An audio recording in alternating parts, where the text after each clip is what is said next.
Hi Hi guys, guys. I'm Jay, I'm Sherry here. and welcome to another episode of Project Analysis. Today, the project that we're going to be talking about is... Springleaf Residence. So at this point of filming, the preview is actually already going on, so we are a bit late. But today we just want to go through a bit on the important things that we think that for buyers is good for them to know, like the priority booking and also how to choose when you qualify for the priority booking as well as the layout. So Sherry, what do you think of this Springleaf Residence? I think it's quite ulu.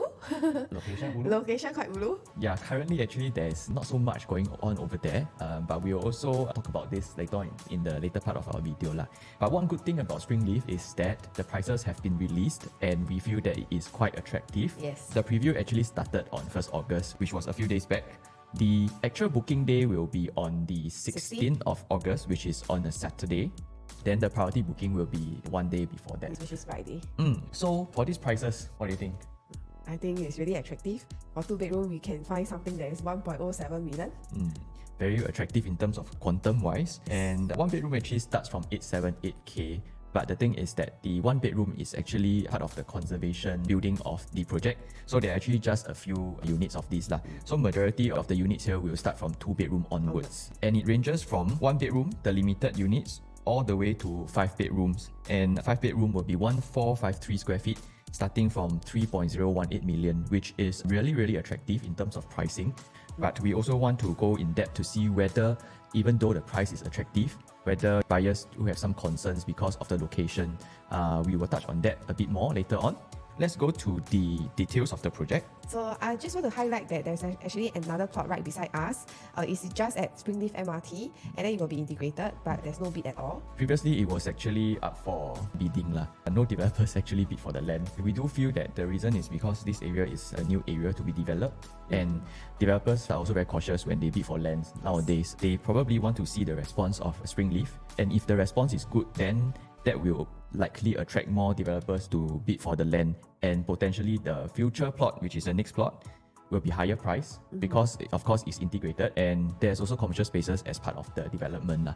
So for the owners or buyers for Springleaf, next time it will be added convenience when this project is ready, so you can actually enjoy the convenience of having the commercial shops downstairs right beside your project.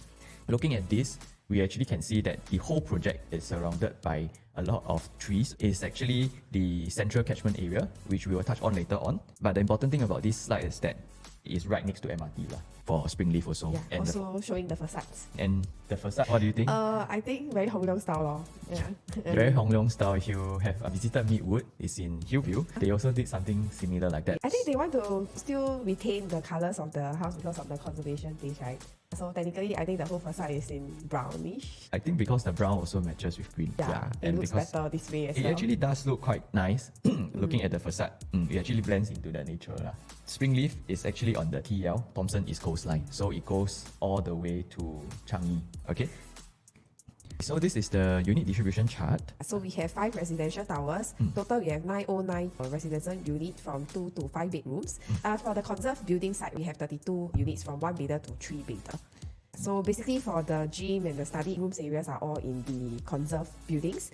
And then for this, like what Jay mentioned, we are actually right beside the MRT station. So it's sheltered to the MRT station. And also 77% of the land is actually dedicated to the landscaping and the facilities. Actually total we have 6 blocks. So 5 of the normal blocks and one of the conservation block. They actually do have a lot of facilities for this project. They actually have a 125 meter running track and also a 500 meter jogging trail. Later on, we will show you on the site plan. And of course, you have the unobstructed views of the greenery, which is the Central Catchment Nature Reserve. For the majority of the units, starts from 2-bedroom, 1 bath, 2-bedroom, 2 bath. Then they have the smaller 3 bedrooms, 4 bedroom, and then they have the 5 bedroom as well. We will go through a layout later on. So for these slides, right, we are actually going to talk about the MRT line. Basically, we think that government won't really build MRT for no reason lah. Definitely they have plans for development in this area. So for MRT station, right, we are actually 3 stops away from the RTS, which is the way that you actually go to Malaysia. And then we also have direct access to Changi. And then Lentor is actually 1 stop closer to the central area. That's why the price are also more expensive. When Lentor Modern first launched, right, it's also an empty land. I think it's a very close comparison. A lot of buyers are really concerned about Springleaf has nothing now, but we also want to remind the buyers, like when Lentor is launched, they also have nothing much at there as well. I think this is one of the biggest concerns for buyers. But although right now, as we are filming this video, we see a lot of people going to the SHOWFLAT view. Yeah, that's really I think lot. it's really because of the attractive pricing. So if you're watching this video, you can actually go down and have a look. Then whether or not you feel that there's potential, you can decide after that. Yes. But our main objective today is to actually help you to choose the right unit if you do feel like you're interested to purchase a unit over here. For this slide, right, it's actually showing you that this is the Springleaf Forest. Behind wouldn't have anything that is changing, so buyer actually can enjoy the close to nature kind of feeling. And then of course the future plots will be further away from the MRT station, only this is the one that is right beside, and we also have another one that is integrated as mentioned earlier. So this is our site plan. If you can see from the entrance, on top we have a very huge tree. That's our Springleaf Shu. They couldn't bring it down, so definitely have to be there. When you enter into the project itself, you will see a lot of greens already. And in the project itself, technically we have 3 swimming pools, and it's all slapped right in the middle of the projects. So the entrance will be from Upper Thomson Road, and then some of the units will be facing the SLE over here. So highway facing, definitely there will be some differences in the pricing compared to the inner facing also. Then of course the units that are facing the back, which is the Springleaf Forest, you will get a lot of unblocked greenery view. The thing about here is that you can see that based on this site plan, there are actually a lot of facilities around the whole development. They even have this running trail over it's here. Supposed to be the school field or something, they retain it. Yeah, so it's quite interesting. Tennis court. This is the first time I see actually this thing in a project. Yes. I think it's quite interesting. So you can see a lot of facilities over here. The good thing about the units are all north-south facings. There's only some units that are facing outwards, that are east facings. Majority will be north-south facing. This is the drone view of the surrounding of Springleaf Residence. This is the actual site. This is the conserve building. Then over here will be the MRT station, and then you have this Upper Thomson Site A, which is the future development, and the SHOWFLAT is over here.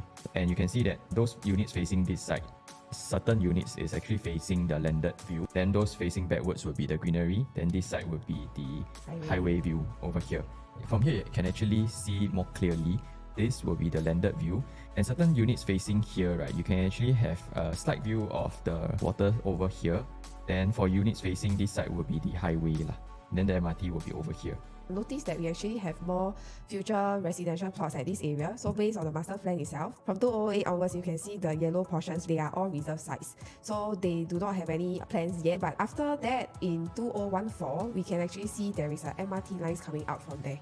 And then this is our TEL. So for TEL, it actually opens on August 28 in 2021. So last time they are all reserve sites after the MRT is built. After that, 2019 is changed to residential. So I think government won't build the MRT station for nothing. So building an MRT line, as we googled, the cost of the kilometers from TEL will cost about $500 million, according to today's online.com. So Springleaf is over here. Then the future plot will be over here.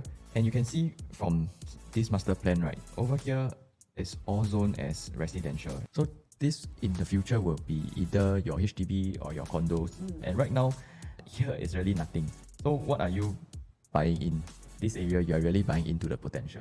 Definitely, I think we will have a lot of upgraders coming in from the other areas, like Woodlands, Toa Payoh, maybe Ang Mo Kio as well. For those buyers who consider Lentor but didn't buy a unit there, they will also look at Springleaf right now, and also potentially the next plot that's coming up. Yep. And just now we talked about the potential and also Lentor, right? So for Lentor, it used to be nothing there also. Lentor Modern was the first development, which is integrated. So I feel it's quite similar. Another area that I think is quite similar would be the Jurong area. So the government actually announced the plans for the Jurong Lakeside District in 2008. And for this project Lakeview, which is at Jurong, the lakeside area, right, they actually launched in 2014. And some of the buyers over there, they actually bought at 1,001 PSF. And recently, the latest transacted price for 4-bedroom is already at 1,009. That means for the smaller bedroom type, it could be even higher. So just by looking at this, you can see that there is actually quite a bit of profit, even though the whole transformation for the Jurong Lakeside District has not even been completed. The whole transformation will likely be completed maybe in 10 to 15 years time. And the prices have already gone up quite a bit. So if you are considering Springleaf and then right now you feel that there's nothing there, we do feel that there is future potential, but the thing is that you do have to wait because right now it's really nothing. So if your plan is you want to buy, you want to earn a decent amount in 4 to 5 years time, then I feel that perhaps you might need to be a bit more patient for this project, because there is really nothing there right now. And for your future buyers, what would they be paying for? They are actually really essentially paying for the MRT, which is right beside the future potential also. And that is why we feel that the developer also price it very attractively, because they also know that right now there is nothing there. And they are also very cautious. They don't want to price too high. They want to make sure that there is interest. There are people buying. That's why I think this is a window of opportunity. I don't want to tell you that this is super good and all, but I feel that there is an opportunity here. But you do have to wait. It won't be immediate 3-4 years time, then you can earn a huge sum of profit. So as mentioned earlier, we have this priority booking, and who actually qualify for the priority booking. So basically there is loyalty purchase. So if you are an ex-owner of any Coco Land or selected Hong Leong development, you can actually qualify for the priority booking. If you are a current owner or even a current residential tenant, you need to show the tenancy agreement. You can actually participate in the loyalty purchase, the priority booking. And the relationship has to be first tier. So it has to be your spouse, your parents, siblings, or children. So it's a one-tier linkage. Of course, if you do want to purchase multiple units, you'll be able to participate in the priority booking also. These are the projects that will qualify you for the priority booking. You can pause the video and take a look to see whether you actually qualify for it. And although priority booking is good, because from what we see here, actually a lot of buyers will qualify for the priority booking. But one thing about that is that when you qualify for the priority booking, you do not have enough information, because not all the full prices will be released to you on the day of the priority booking. And that is why there's a chance for you to choose a wrong unit, and that is the problem. So you have to be careful if you qualify for the priority booking. And the next slide, I will show you why I say this. So the most important thing about priority booking is that you get to choose first, right? And you get to choose first means that you get to select the units that are priced more correctly. Let me show you an example of Lentor Mansion, which is also the most recent Coco Land project. So their priority booking actually happened on 15 March. And you can see that for this buyer over here, level 5, they actually managed to buy at 2199 PSF, 1.16 million. And on the same day, another buyer who qualified for the priority booking actually bought almost $100 more expensive based on the PSF. So this is actually a good example to show you that even if you have priority, you must also choose the right unit, because if you want to profit more, you want to have immediate paper gain, you must choose your project wisely.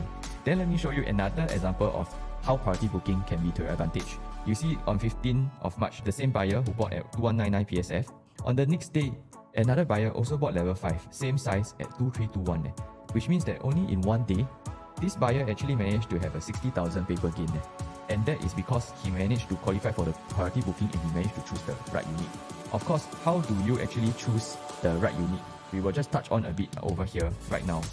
So firstly, when you're at home, you need to decide already. You need to categorize what are your options. So for example, for this project, there is a one bedroom will be a standalone. But then you have your 2-bedroom, 2-bed, 2-bath, and then you have your 3-bedroom compact. So for example, you are considering between 2-bed, 2-bath. And then maybe your budget, you can also buy a 3-bedroom compact. So at home, you should already have your different category, either these or maybe your 2-bed, 1-bath, your 2-bed, 2-bath. Then when you go to your priority booking, what you need to do is you need to know what are the prices, but you don't have all the prices, right? Because you can only have selected prices. You need to ask for the price on the priority booking. You need to see what's the difference between the different bedroom types that you are looking at. So for example, right now you know that the average PSF for maybe 3-bedroom is about 2,000, and the size difference between the 2-bed, 2-bath and the 3-bedroom compact is actually 140 square feet. You know that the average PSF is about 2,000. So we want to take the price difference. For example, if the developer put the price difference for this 2-bed, 2-bath and the 3-bedroom compact to be 200k, then we take this 200k, we divide by the size difference, 140 square feet. The PSF will be 1428 PSF. So this is lower than this average over here. Then you can actually consider to top up. But if let's say the answer here is a lot more than this average PSF over here, then you need to really think whether it's worth it for you to top up or not. So after you choose the type of unit that you want, then you have to choose the different facing and also between the different sizes also. So you need to really go and see, you take the same floor level for the different unit type and the different stacks, then you see what is the premium and the difference in the pricing and whether it's worth it to pay or not. For example, the 2-bed, 1-bath and the 2-bed, 2-bath. Usually, one more bathroom is about maybe 150k, for example. But right now, the developer price it at 100k. Then it's actually a good deal.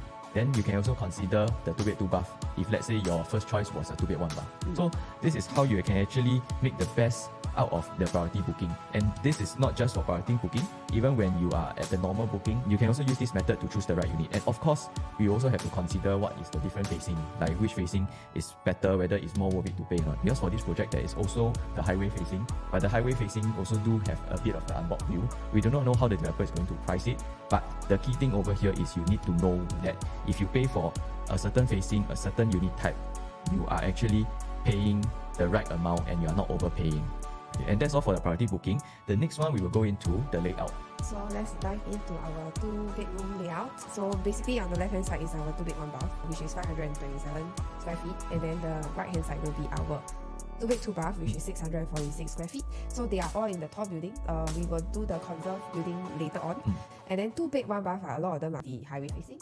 And for the 2-bed 2-bath, a lot of them are facing in the inwards. The very good thing about this project is actually the width of the living hall area is 3.1 meter, which is really quite huge. And then of course, the 2-bed 2-bath, we have a little tucked-in kitchen. Despite us don't have any windows, we still can cover a little bit up in the kitchen area. The two layouts are actually pretty identical, except for the kitchen wise.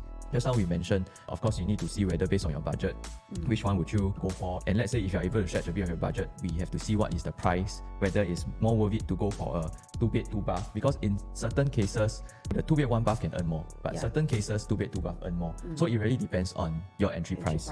And then of course this project is harmonized. Most of the 2-bed 1-bath will be facing the highway. There's only this block 87, this stack over here, that will be inwards facing, but they do have a bit of the highway facing as well. But the setback is the furthest lah. And I think if let's say logically speaking, this will be the premium, this one will be second, this one will be third, because this one the distance to the highway is the nearest. So again, it is based on the price difference. And based on experience, for an inward facing unit compared to a highway facing unit, you can expect to pay maybe 60k to 70k more for the premium facing lah, based on previous projects that we have seen also. This 70k can be used as a gauge for you to see whether on the day of the release of the prices, what is the price difference between the better facing, which is the inwards facing, and also the highway facing. But over here, I think the layouts are quite similar. It really depends on whether you want a 2-bed 2-bath or a 2-bed 1-bath. So now we have our 3-bedder layouts, and then 3-bedder we have 8 layouts, so we actually split them up. So basically, let's start with the smaller one, which is the 786 square feet and the 818 square feet. So for these two, Jay, what is your top choice? My top choice would be the 818 because for a 3-bedroom to have windows at your kitchen and also your bathroom, I think is important. So that's why 818 would be my first choice. Also over here, if you want to really enclose your kitchen, you can do glass panel over here. Yeah.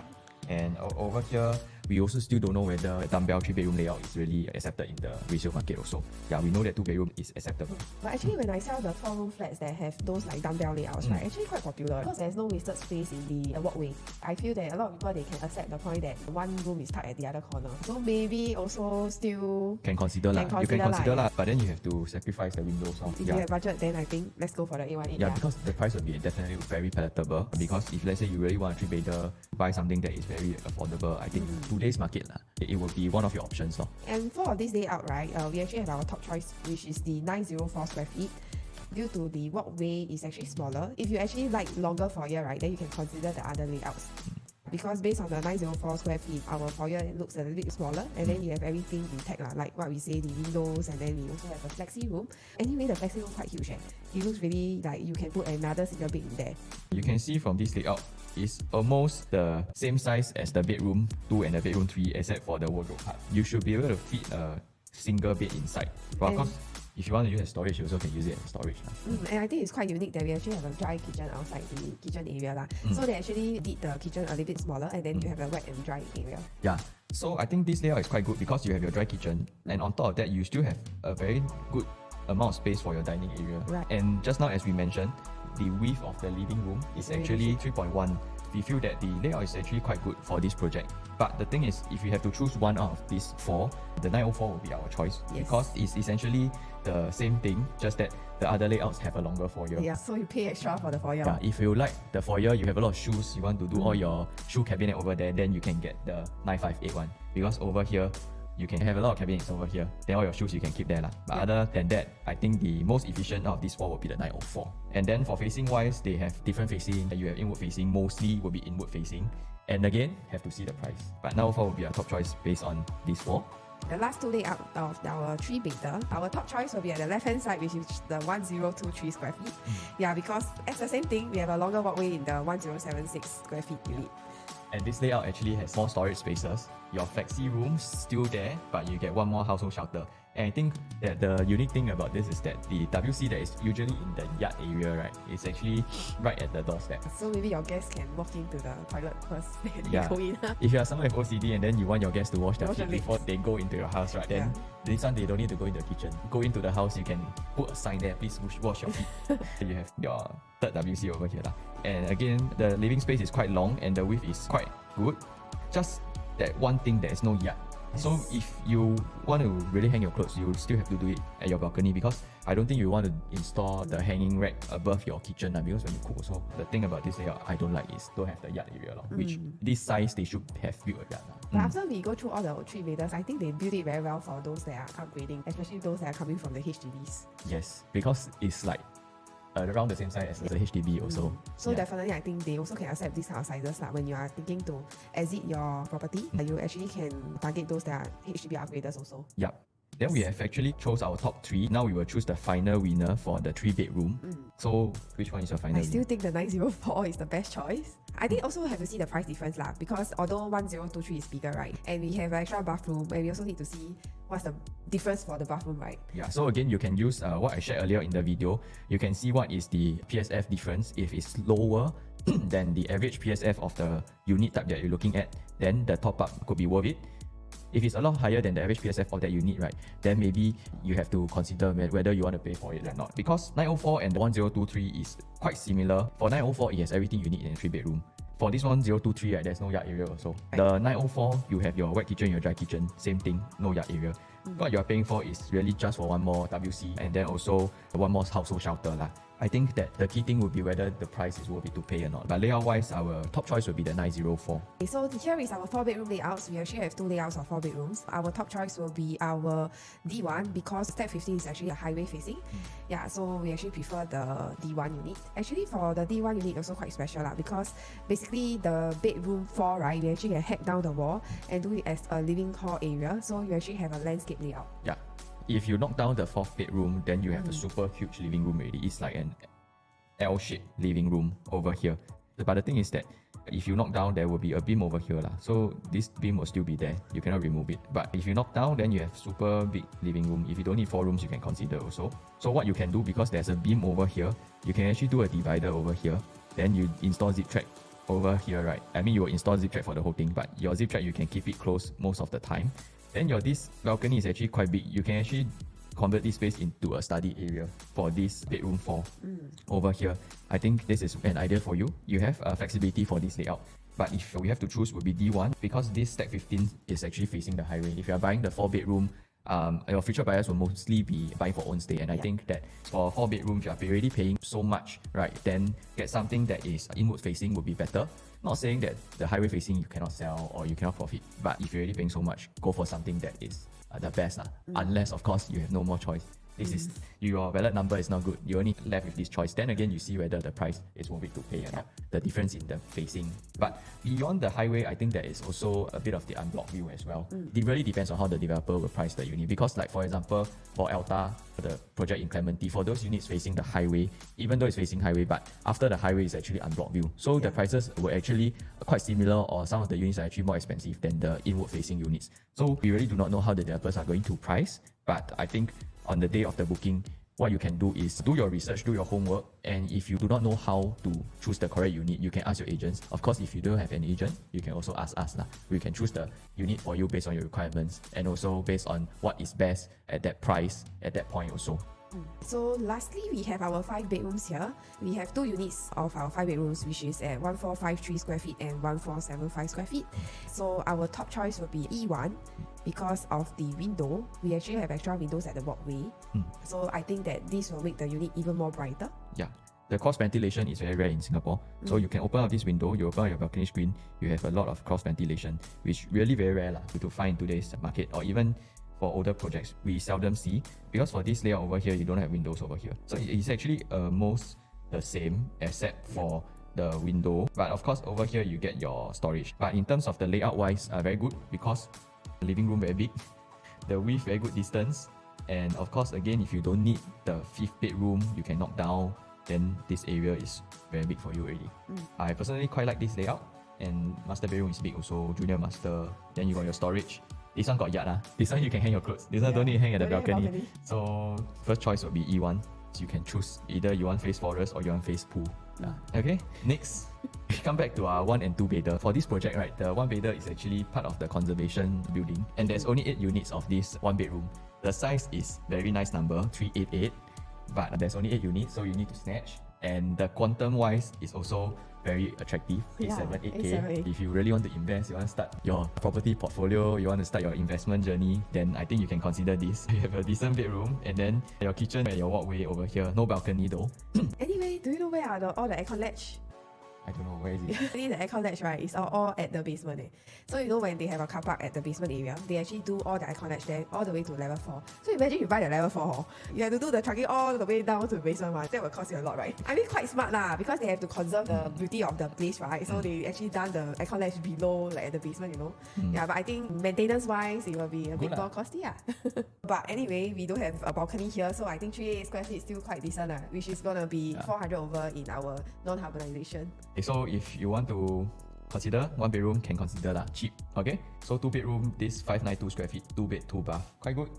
Very squarish. Very squarish. No balcony again. Over here, your kitchen cannot enclose, but you have a tuck-in kitchen. Then, actually, do you like the balcony, or do you think that no balcony is better? I only like balcony if my house is high floor. If it's low floor, I feel that I don't need the balcony. But how are you gonna hang your clothes? If you see, we do not even have a yard area, right? Then how you hang your clothes? That's why I got the 2-in-1 one. Okay. Nowadays, even 3 bedroom, they give the 2-in-1 also. Yeah, but the dryer, it's not good. I mean, like if you don't use that 2-in-1, right, then definitely you have to hang somewhere. Then you will hang it at the living hall area. So I think you love it, you will love it lah. You hate it, you will hate it lah. Yeah, that is for you to choose your own preference. But anyway, only limited units. There's only 8 units also. So we also have our 3 bedder. Sorry, the typo there. This is just 3 bedder. So basically we have 2 layouts here. One of them have really long balcony area. So I think if you like balcony, you can consider that. But it's really long. It's all the way to your master and the bedroom 3. And then for the 1119 square feet, I think the size is quite decent because this is landscape layout for the living hall area. For the other taller buildings that we have, we do not have any landscape, right? Yeah, don't have landscape. So basically, I think whatever they should have already have it in the unit itself. I think very good this one. You got the jogging track, you don't need to go down. Right. Here you can run shuttle run what? Okay. You can run shuttle run here. If you got kids, even better, right? They can use their scooter and scoot around. Yeah, but you must be careful that got 3 beams over here. So even your house, you see this one without the balcony, there's these 3 beams. I don't know how you're going to work around it. You need to find your ID, maybe you need to build shelvings over it because this is to keep the structure for the conservation. Not sure if they allow us to do the zip check or not. This one, I have to check with MCSD. I don't know. I think maybe not. So we don't know about that, but it's a good question. Other than that, I think landscape quite good. Living room very big. Yeah, as in these 2 layouts are really good because the odd shape also don't goes into the room itself. It's just at the corner of the building's facade. The rooms are also quite big also. Yeah. But then again, if you are considering these units at the lower block, right, this conservation block, there's one thing that you need to be very clear about, which is when you buy these conservation units, right, I have an example over here for Avenue South Residence. Personally, I sold this project before, so I know how the units at the conservation blocks actually perform. So if you look at this, for this 2 bedroom, the 807 are the units at the conservation, so they are slightly bigger. And then 732 would be the typical 2 bedroom units. If you look at this, one look, what you can see is that for the normal units, they actually profit more, even though the size is smaller. So the key thing for you to consider when you want to buy a unit at the conservation block is that you need to enter at a very safe PSF. So if, let's say, you are buying at 1007, 1008, but the other units, the normal units are buying at 2000, so there's a good price gap of about $150 to $200 PSF. Then you can consider. But if let's say you buy the units at the conservation block, but your PSF gap is only maybe about $50 or $100, then I think that it's quite dangerous. So you need to make sure that if you are buying units at the conservation block, then you need to be very wary of the price that you are buying in if you want to have good profits. Definitely buyers, if they can, they will choose the higher block one, the newer block one. Yeah, unless there are some buyers out there that really like the layout. Yeah. With that, I think we have come to an end of our project analysis today. It's just a very simple one. just to go through with you on the different layouts and what we feel that you need to take note of. And if you have any questions, please feel free to contact us. If you don't know how to choose a unit or you want to go and see the SHOWFLAT, you can also call us. At the point of the release of this video, I don't know whether it's still the preview, but if you're watching our video, you like our content and you need our help, please contact us and also help us share our video, subscribe to our channel. Please like and share. Support us. So I think that's all for today. Thank you so much. Thank you. See you guys. See you. Bye. Bye-bye.